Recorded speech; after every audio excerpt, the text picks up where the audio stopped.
아마존의 위기가 찾아온 것일까요? 공룡 기업으로 불리던 아마존이 실적 폭락을 겪고 있습니다. 제국으로 불리는 아마존에 지금 이상 기류가 감돌고 있는 것인데요. 3분기 실적 저하로 인해 아마존의 주가는 9% 이상 폭락하기도 했습니다. 이때 세계 제일의 부자로 알려진 제프 베조스의 자산은 9조 원 이상 증발하기도 했습니다. 아마존에서 벌어지고 있는 일들, 배너TV에서 알려드립니다. 여러분의 구독과 좋아요는 영상 제작에 큰 힘이 됩니다.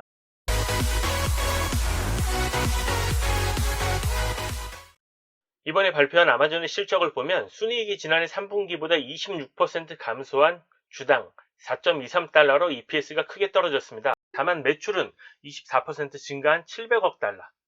시장의 예상치를 웃돌았습니다.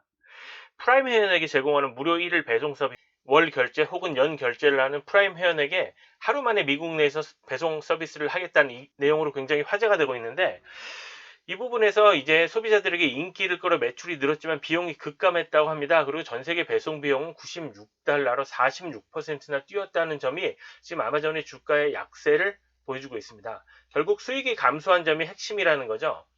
지금 보시는 사진이 이제 전 세계 억만장자, 백만장자 아니고 억만장자 순위입니다. 블룸버그 억만장자 순위라고 해서 이걸 매일 이제 발표를 하는데, 제프 베조스가 한때 150빌리언이 넘어가면서 압도적으로 1위를 기록했습니다. 사실 2위 빌 게이츠와도 거의 1.5배의 차이가 났었어요.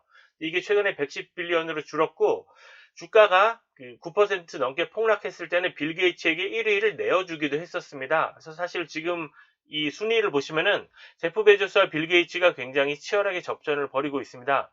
또 재미있는 인물이 베르나르 아르노라고 해서 이 루이비통 회장입니다. 루이비통 모에 헤넷이라는 그룹이 있죠.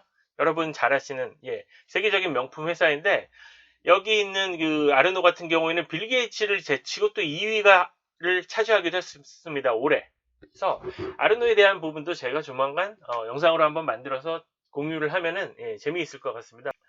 제프 베조스가 올해 또 악재가 있었죠. 올해 그 4월경에 아내 맥킨지 베조스와 이혼을 발표했습니다. 그런데 무려 위자료가 40조. 일약 이 맥킨지 베조스는 이 제프 베조스의 이 위자료를 받으면은 세계 여성 제1위 부호가 된다고 합니다. 정말 엄청난 일이 아닐 수 없지만, 그래도 맥킨지 베조스의 경우에는 아마존의 초창기부터 제프 베조스와 같이 회사를 키워낸 그 중요 인력 중 한 명입니다. 참고로 이 위자료 40조는 그 제프 베조스가 가지고 있는 아마존의 지분 중에 약 한 20% 이상을 주는 거라고 하는데, 그 주식에 대한 의결권은 제프 베조스가 앞으로도 보유를 한다고 합니다. 또 악재가 있었습니다. 국방부의 그 클라우드, 마이크로소프트와 100억 달러 규모의 클라우드 컴퓨팅 계약을 했다고 합니다. 이제 아마존을 제치고 마이크로소프트가 가져간 건데요. 이게 무슨 얘기냐면, 미국 국방부 같은 경우에는 이제 중요 자료들이 굉장히 많거든요. 보안 자료, 기밀 자료들이 많은데, 이 클라우드, 이 데이터를 저장하고 보관하는 거를 사기업에게 드디어 맡기게 된 거예요. 이게 이제 최초로 있는 일이죠, 당연히. 그래서 아마존이 지금 이 클라우드 컴퓨팅 분야에서 해당 시장 1위 업체이기 때문에 아마존이 가져가지 않을까 싶었는데, 사실은 이게 맞소가 가져가 버렸어요. 마이크로소프트가 지금 클라우드 컴퓨팅을 대대적으로 홍보하고 확대하면서 아마존을 굉장히 가파르게 맹렬하게 뒤쫓고 있습니다. 이 100억 달러 규모면 하나로 거의 한 11.8조 정도 되나요? 이제 10년간 미국 국방부에 이런 데이터를 관리해 주기로 했습니다. 그러면은 아마존은 그럼 어떤 회사인지, 아마존 전자상거래 외에도 아마존이 뭘 하는 회사인지 조금 알아볼게요. 다이렉트 이커머스죠. 온라인 판매 부분이 51% 가장 크고요. 그 다음에 셀러 서비스. 아마존 같은 경우에는 이제 영어를 하지 못해도 그 아마존 내에 판매자의 그런 인프라를 마련해 주고, 거기서 이제 주문 처리라든지 배송이라든지 아마존에서 해주고 있습니다. 그래서 당연히 셀러들에 의한 수수료가 아마존에게 들어오겠죠. 셀러 서비스가 있고요. 그리고 AWS가 좀 전에 제가 얘기한 아마존 그 클라우드 컴퓨팅, 미 국방부 입찰에 들어갔던 게 바로 이 클라우드 컴퓨팅이라고 해서 아마존 웹 서비스라고 불립니다. 그리고 그 다음에 피지컬 스토어, 이건 이제 아마존의 각종 오프라인 매장들이 있는 곳들, 그리고 구독 서비스 그 외, 이렇게 분류가 됩니다. 그럼 조금 더 제가 그림을 보면서 자세하게 설명을 드릴게요. 아마존 드론 배송의 과정입니다. 아마존 풀필먼트 센터라고 해서 아마존 배송 센터가 있죠. 드론이 물건을 싣고 떠서 갑니다. 가다 보면 이제 헬리콥터라든지 플라잉, 비행체를 피해서 이렇게 가다가 다시 목적지가 오면은 돌아서 수직으로 착륙을 하죠. 그래서 집이 있으면은 집의 앞마당에 아마존이 이렇게 그 택배를 놓고 다시 드론이 날아가는 장면을 영상으로 어렵지 않게 확인할 수가 있고요. 올해 또 재밌는 일이 있었는데 어떤 일이냐면은 올해 만우절에 유행한 아마존의 영상입니다. 이게 이제 날아다니는 아마존의 물류창고예요. 드론들이 이렇게 나오는 거죠. 창고는 공중에 떠거나 혹은 공중에서 천천히 이동하면서 드론들이 계속 들어와서 배송을 하는 겁니다. 이렇게 되면은 우리 전통적인 물류창고 어디 공장형으로 있어서 뭐 컨베이어 벨트에 돌아가는 이 지정되어 있는 물류창고 대비 훨씬 더 배송 효율이 좋을 거라는 이런 이야기들이 나오고 있습니다. 그러나 이거는 많은 전에 유행한 그 아마존의 공중 물류창고인데 재밌는 거는 아마존이 이 공중 물류창고에 대한 특허를 가지고 있어요. 이렇기 때문에 이러한 개그가 유머가 나온 게 아닌가 싶고요. 이게 사람들이 이걸 보고 다 스타크래프트에 이게 뭐 캐리어냐 그러면 뭐 이건 인터셉터냐 이런 얘기가 나올 정도로 아마존이 실제로 배송 분야에서 엄청나게 앞서 나가는 회사라는 거는 업계 탑티어라는 거는 누구도 부인하지 못할 겁니다. 그리고 좀 전에 말씀드린 아마존의 클라우드 컴퓨터. 클라우드 컴퓨터가 뭐냐면은 우리가 이제 점점 컴퓨터 하드가 크게 필요하지 않게 되었습니다. 왜냐면은 너무도 많이 쓰고 있는 뭐 네이버, 그 클라우드도 있죠. 과거에는 엔드라이브로 불렸죠. 뭐 구글 드라이브도 있죠.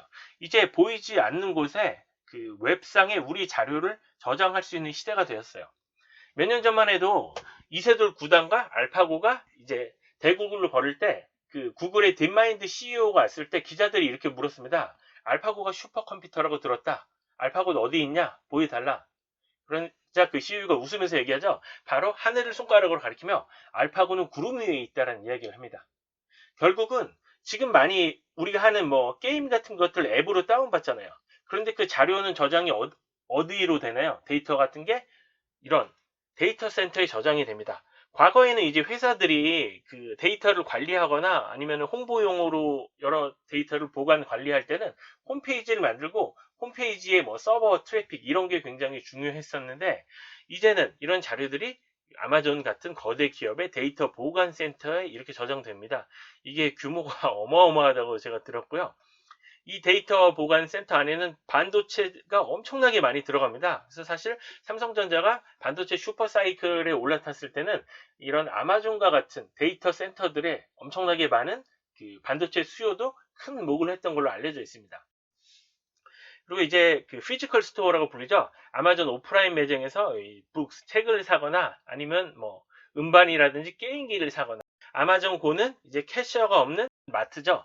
아마존 고 관련 그 어플리케이션을 깔면은 지하철 찍고 들어가듯이 매장 안에 찍고 들어가서 이 물건만 담아오면은 그 센서가 작동을 해서 무슨 물건을 얼마만큼 샀는지 다음 달에 그 카드 결제가 날아오게 되는 그런 서비스입니다.